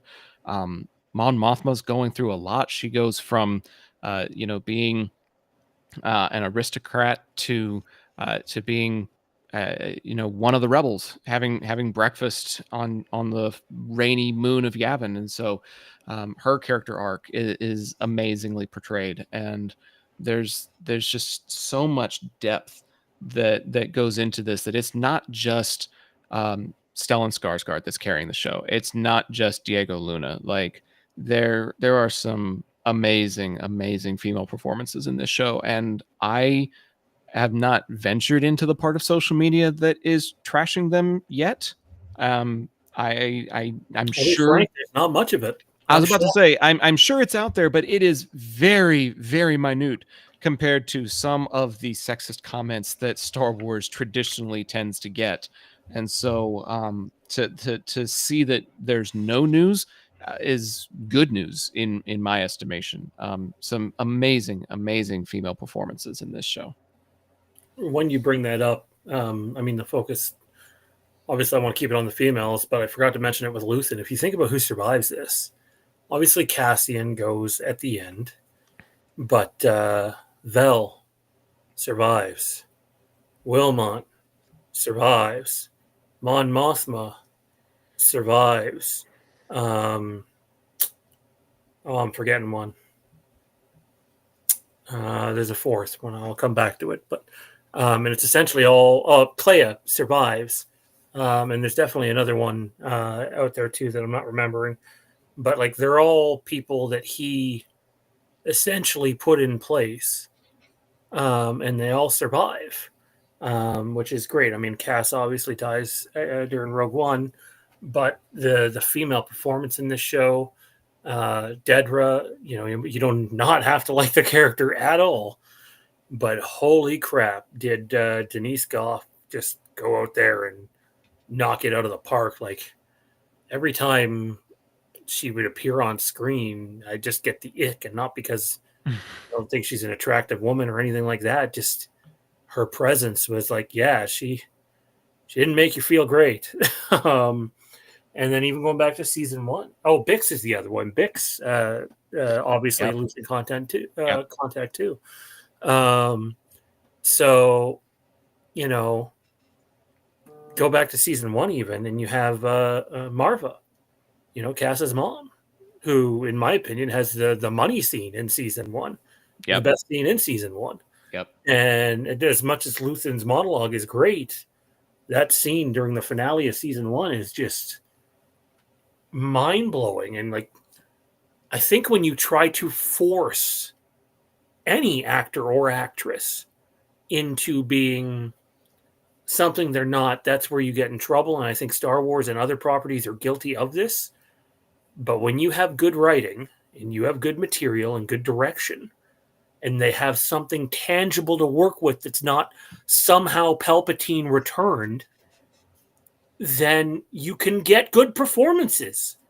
And this was like, if they wanted to do a spin-off show that just focused on the female survivors of this, obviously not Dedra, but the rebellion in between A New Hope and Empire, I would watch it. I'd watch it in a heartbeat, even if there was not a male lead, because the characters meant something. It didn't matter that they were female or what their skin color was. It mattered how they brought their craft to the screen. And just, 10 bells all around for the acting. Yeah, I mean, there's not a negative thing I can say about really any of the females' performances in this series. There's even the ancillary characters are still interesting. You have the Gorman the women of Gorban, the one who ends up with Will, and the father and the daughter and his daughter. Yeah, it just, there's so much in those performances that it takes a lot of flack from a lot of people that I can't in good conscience in a lot of times there's been cases for certain characters and certain performances, one of which we'll be talking about tomorrow night, that get a lot of flack in the Star Wars fan community. And in this instance, I think personally, and I'll say it, anyone complaining about the females' performances in this series is coming at it purely from a perspective that is detrimental to our fan base. And it's, I can't stomach any of them, like, unless you're making a case of physical attractiveness, which is to each individual different, which in and of itself is a case of why are we making that case? Why is it an important thing to discuss? There's no other metric on which I can stomach an argument. Performance-wise, they all took their material and hit it out of the park. The Vel and Sintra scene right before things popped off on Gorman is amazing sequence. That So here's the I focus, by the way, of that scene. I see a lot yeah of people going, "Oh, it's not the first time Star Wars has had that kind of representation." Like, fuck off with your little peck between two characters that nobody fucking knew their name or ever seen in a single frame of Rise of Skywalker, and they go, "Oh, that's representation." No, that's checking a fucking box. This was representation. like, great, you did it once, that's nice, but this one means something. This one's real between two characters who, let's be honest, worked hard for that moment. And the storytelling worked hard for that moment. And I hate that they took it away from Vel as quickly as they did, but I can sort of understand wanting to give her the sharper edge, and that was kind of necessary to keep her on the board. But like, I just there's not a single performance I can take. Even the ancillary performance, like we talked about Cyril's mom and her performances in this. It did so much with so little. To make us like, when we see her in the when we see her in the finale, like you have a real hard time being like, oh, I feel bad for you, but like, you are a horrible person. Like, it's such a testament to the ability of all of these actresses that in some cases took so little and made so much. And the other side of that coin, the other people, like we talked about Clea a lot earlier, like, who took and made a name for themselves in their performances. And I don't even think anyone's really mentioned Genevieve O'Reilly, as Mon Mothma. Took a character that otherwise in the canon was sort of a, well, she's there, and added to it so much that actually makes her being part of episode 4 and 6, and makes it significant to me. Like, she'd always been a character of, well, why are you important? Why should I care about you? Why are you the one in charge? And now you see the sacrifices and see the story and understand everything she's given up and everything she's gone through to be part of this, that it's like, okay, I respect it now. Now I get it. Just so So we're clear, just episode 6, not episode 4. Well, she appears in Rogue One. Yes. So Episode 3.99999. it's close enough. Like, it counts. It counts. But yeah, I think, going back to a comment I made earlier, like, A New Hope is great on its own, but shows like Andor and movies like Rogue One just help enhance it in ways that you're like, okay, I understand this character's motivation better. I understand this potential plot hole. I understand this this motivation or this uprising a little bit better now. And that context is definitely a key piece of why I enjoyed this season so much. To show my cards here, Johnny and Randy don't know this yet, but I've watched Rogue One over the weekend, and I watched A New Hope over the weekend. We got 2 little ones here who have not been sleeping well at all, and have been up for about 45 minutes now. Thankfully, rather calm. And Jade wanted to watch it. She watched all of Andor with me. She didn't watch season 1 when it first aired. She caught up kind of around the same time Johnny caught up, to be honest. And we watched Andor, and she really wanted to see Rogue One. It's like, okay, so I'll watch Rogue One, and at least one of the 3 of us will have seen it recently. It also allows me to dip for a few if I need to go be daddy for a bit. Not in that way, you sickos.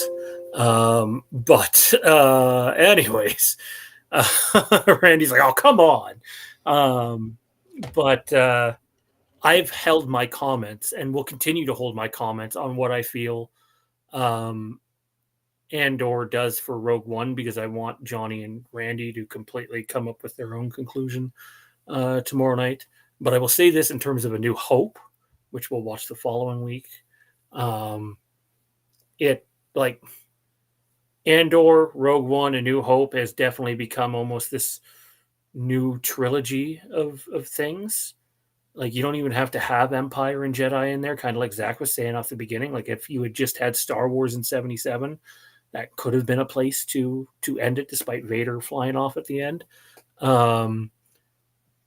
It just, like, I, for the first time in a long time, felt real emotion when Luke blows up the Death Star.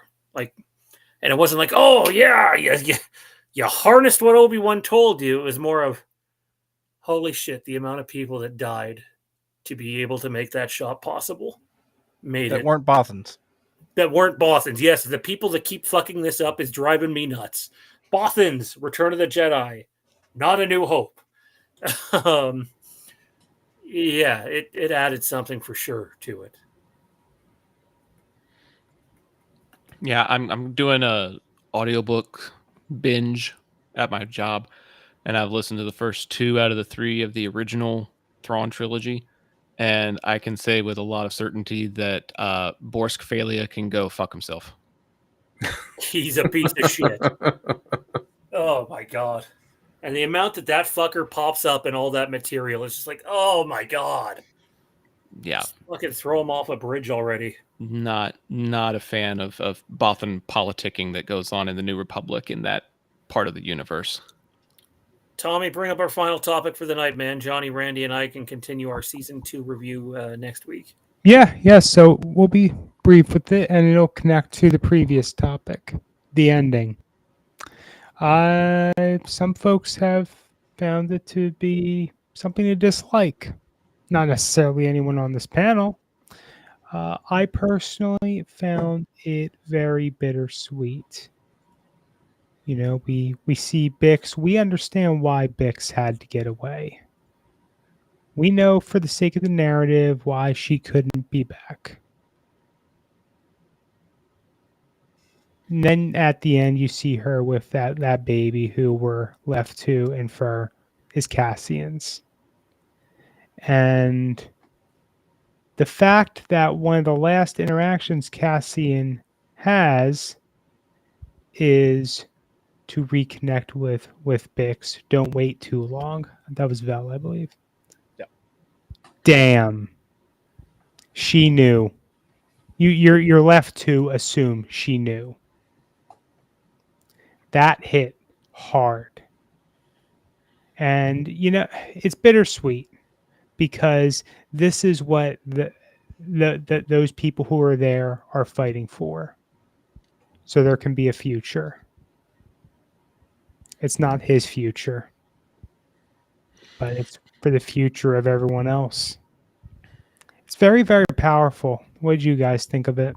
You ever have a friend nag on you to do something? Constantly pesters you, maybe even annoys you a little bit, or a family member, or whoever, coworker, and you go, oh, I'll get to it. Well, tomorrow's never guaranteed, and while obviously Cassian lives a few more days in actual time, tomorrow's never guaranteed. And yeah, it is a hard pill to swallow, but it's also, like, for me, as much as it's bittersweet, it's hope. They ended the show on a hopeful note. This is what we're fighting for. We're fighting for everybody's future. And while he didn't know about the child, he knew about Bix. He knew about everything else that's happened, obviously. It just makes Rogue One punch harder at the end. But I think we all assumed that as soon as we seen the baby. Yeah, I mean, Sean, I agree with you. And of course, this ended up being one of the things I wanted to hit on. So this is kind of perfect. But yeah, the whole idea of hope, and that Tony Gilroy wanted to end on something hopeful, because given everything we knew was going to happen in Rogue One, given everything we'd seen leading up to this point, to give us that shot of hope, to show that it's not all for nothing, that this really is worth it, that what they're fighting for is worth it. And it just goes back to what Cass says to Mon Mothma, how can I ever repay you? Make it worth it. And that this final shot, this final scene shows that this entire rebellion, what they're fighting for, is worth it.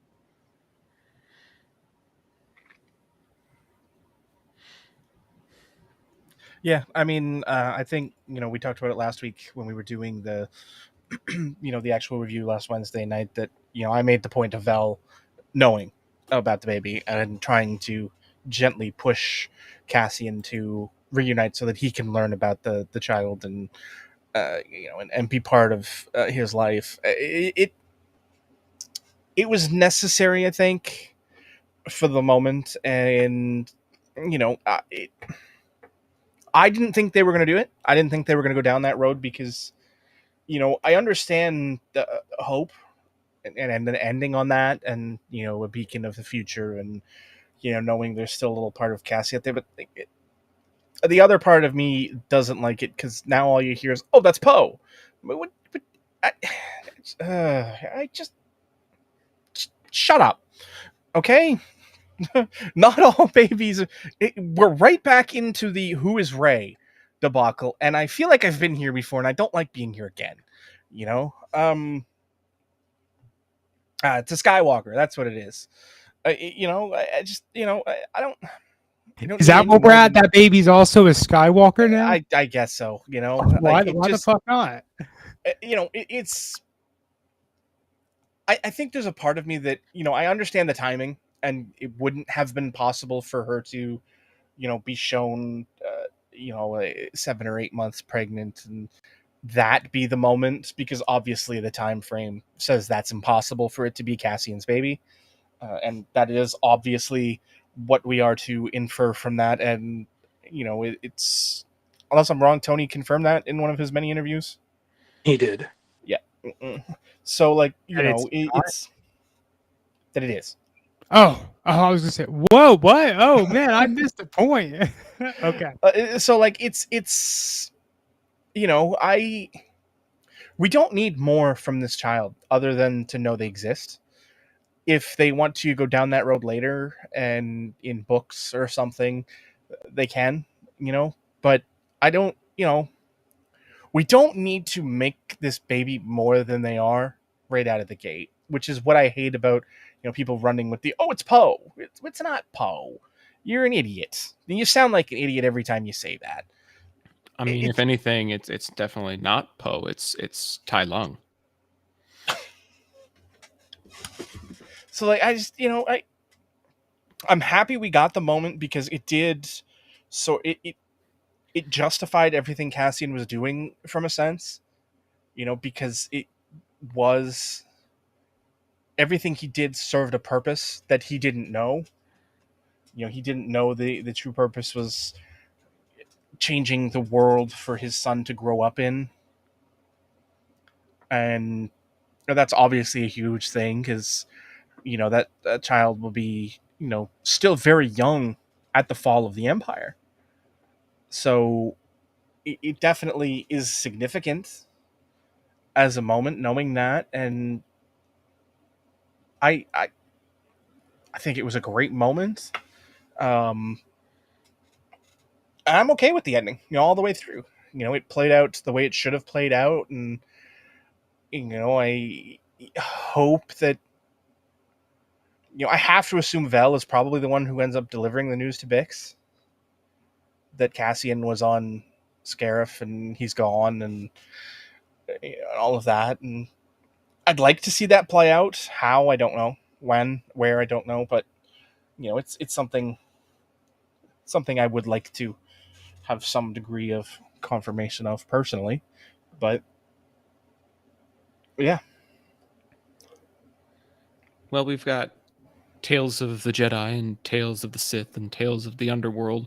How about Tales of Ferrix? I suggested Tales of the Rebellion, and Sean proceeded to sharpen knives and threatened to stab me with them. Well, I will say, I think Cassian departing for Kefrene definitely helps with the transition from this show into Rogue One, and it's another one of those elements that Star Wars doesn't do a whole lot of There's usually a bit of a time jump between things. And so for Andor to slide directly into Rogue One, and then for Rogue One to slide directly into A New Hope, I think that's part of what makes all three of these elements so cohesive, like Sean was talking about earlier, is because they all follow a very similar cohesive timeline. You don't have to jump around nearly as much in order to keep up. You don't need an opening crawl to catch you up on the stuff that happened over the past couple of years in order to remind you of key characters and whatnot. So I do appreciate that Cassian going to Kafrene is one of the elements that helps wrap up this finale. I do think I wish some of the other characters' stories had been wrapped up a little bit more neatly. I feel like stuff surrounding Bix and Dedra and Clea and Mon and some of these other people probably could have been done a little bit better. And I know that there's more to them that happens in Rogue One, particularly like Bail and Mon.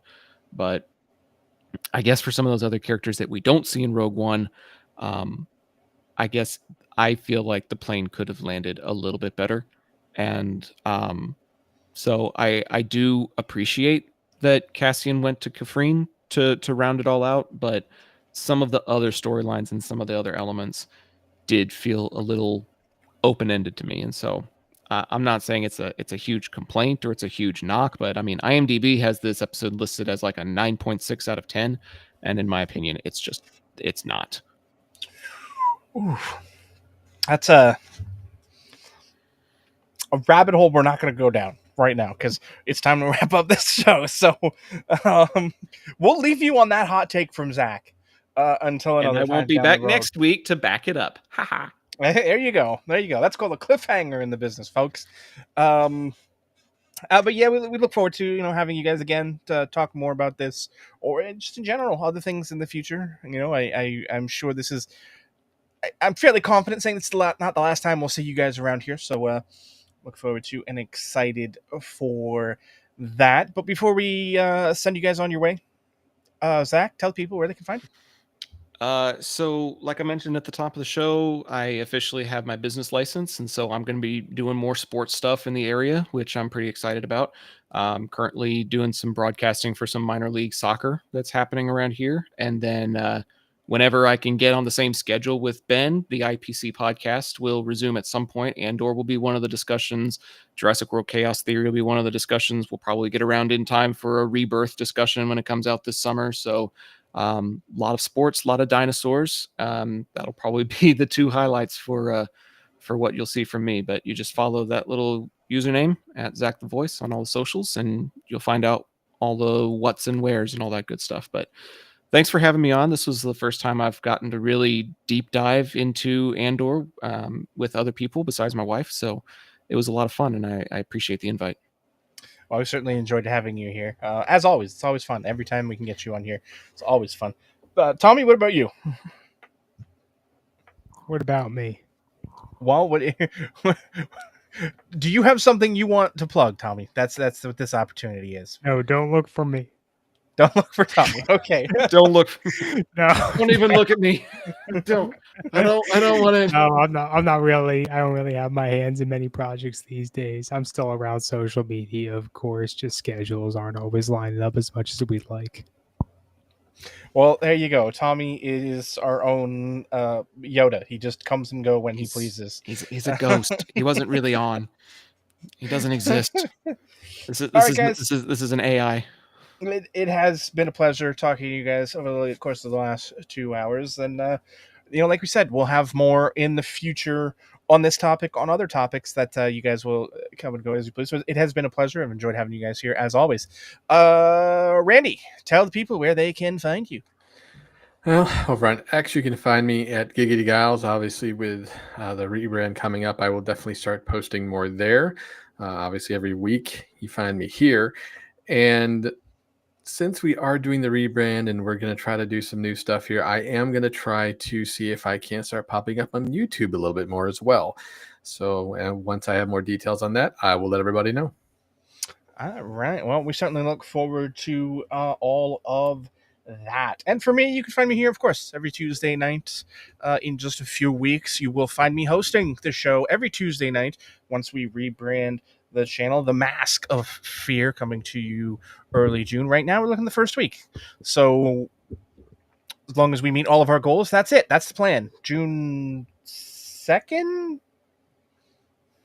2 weeks. 2 weeks from today. So whatever that is. June 3rd. I was off by a day. So close. So close. June 3rd is the current planned rebrand for the channel here, where everything you see currently FandomNation will become the Mask of Fear here and on all of these social platforms. You can find me here, of course, every Tuesday night. Some Wednesday nights when we have stuff to do. Tomorrow night, Rogue One rewatch.